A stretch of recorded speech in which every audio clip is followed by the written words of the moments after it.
So for those that don't know, this is the car, the M4? Yeah.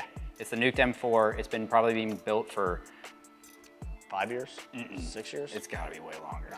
7, 8. I don't. It's been being built for a while, and that's nothing against Karel. Developing a car from scratch, like it takes so much effort and so much time. Building yourself. And money, time, effort, like through the roof for this guy. So totally get it. But he basically reached out to us and said, "Hey, you guys seem like you do some pretty cool stuff.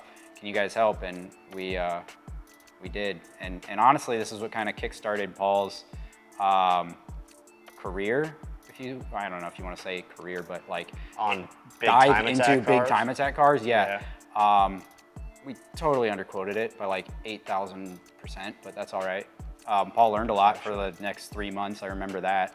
But originally, his was an actual car, not like what it is today. Which is tube frame. Which is tube frame. Yeah. And then he was like, why am I gonna do that when I can go crazy? So he went crazy. And he's like, you know what? I really want a car that looks like a DTM car, but crazier, which if you've seen a DTM car and you're like crazier, that seems odd because they already look really crazy. Even though they're a spec car, they're not actually as cool as they look, but they do look cool. So he bought one, but by buying one, he bought a toy model of one, like a 1/50th scale, scanned it. And then that's what we designed off of, which is obviously not at 1/50th scale, but a full scale. But that's what we started with. It was actually pretty cool. I wouldn't even have thought of that, but that's actually an ingenious way to start it, especially if you're doing a tube chassis. So we scanned it, scaled it, and then we started modeling based on that. And he kind of wanted something unique and crazy, so we kind of made something unique and crazy. Has a huge floor, and so the car's really long. So most cars on average are about 4.5 meters long. I know that's a weird measurement, but that's what I put in CFD based on the length. So his is like 5.5. So it's significantly longer. And the reason that's actually somewhat important is because the floor is huge. If you haven't seen a chance, look on his social media, scroll back, I guess 7 years, 6 years, 5 years, whatever. I don't even know if you could fit it in a semi. Like width-wise, it's super wide, it's super long. Length-wise, it would obviously fit in a semi, but it's massive. So the car makes more downforce than any car I've ever designed, even still today, by significant numbers. And that's because the floor is so large.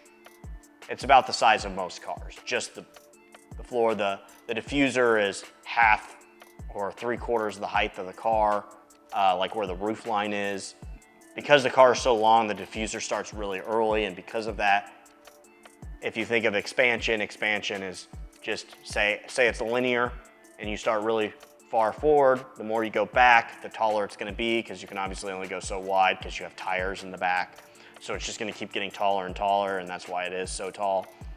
So it just makes, car makes like over 10,000 pounds of downforce. It's insane, at some number. I don't remember the number, but it makes a lot. So that was a huge project. It had a big splitter, big floor. Basically everything on that was custom too, that we worked on, minus like the body work was kind of already based on that toy model car, and they pulled the body off that. So we didn't really change the body, except the fender vents is the only thing that got changed. But otherwise, it was basically modeled off a toy car, and then all the aero was us. I like his personality and what he wanted. He wasn't like, I want this, I want that. He's just like, I want you to do something big and awesome and different, which kind of leaves the window open to kind of do whatever you want and try new things. So I was able to try a bunch of different things on the front splitter winglet setup and learn a lot based on, he just wanted something different, so coming up with something different and seeing how it works. He's fun to party, he's fun to drink with. He's been to PRI a few times. Yeah. He actually stayed at my house. Yeah, he's a super cool guy. Yep. Awesome to work with, super chill. Oh, the biggest challenge of that was before we were using NX. Oh yeah. And so a lot of the surfacing was much more difficult. NX is awesome. One of the things that I remember being really difficult was actually getting the floor to work as well as you wanted it to. You learned a lot by making the floor work as hard as you knew it should. Yeah, that's true. I remember you kind of fought that for a bit, but then you figured that out. And then also to compound on that, as soon as they went to manufacture it, it also became a pain in the ass to manufacture because of the loads that it was seeing. So they ended up then, I think they had to make it twice. Yeah, they had to figure out how to make it strong enough so it could actually handle the forces involved. And then it is done now. He actually just tested it this last weekend. I saw that. And was pretty happy with the performance. Had some issues with understeer. He had understeer problems, but that's also because he had his wing at like -5 degrees, which I talked to him about that, and he's gonna fix that, but that should solve most of the problems. He also doesn't have the diffuser strakes in yet, so that'll help pretty significantly also with that. And I guess a big takeaway with that is think about how it's gonna be manufactured. So if I was to say start the project again and do it new, I would ask who's manufacturing the parts for them. Like, so we knew it was gonna be carbon fiber. Cool. Okay, who's manufacturing it? Talk to them. Because that would have saved a lot of back and forth. That would have saved a lot of things because we ended up working with the same people when we did the Hoonapig and just getting simple things like, hey, if we have to have a radius, what's your minimum radius that you can actually do?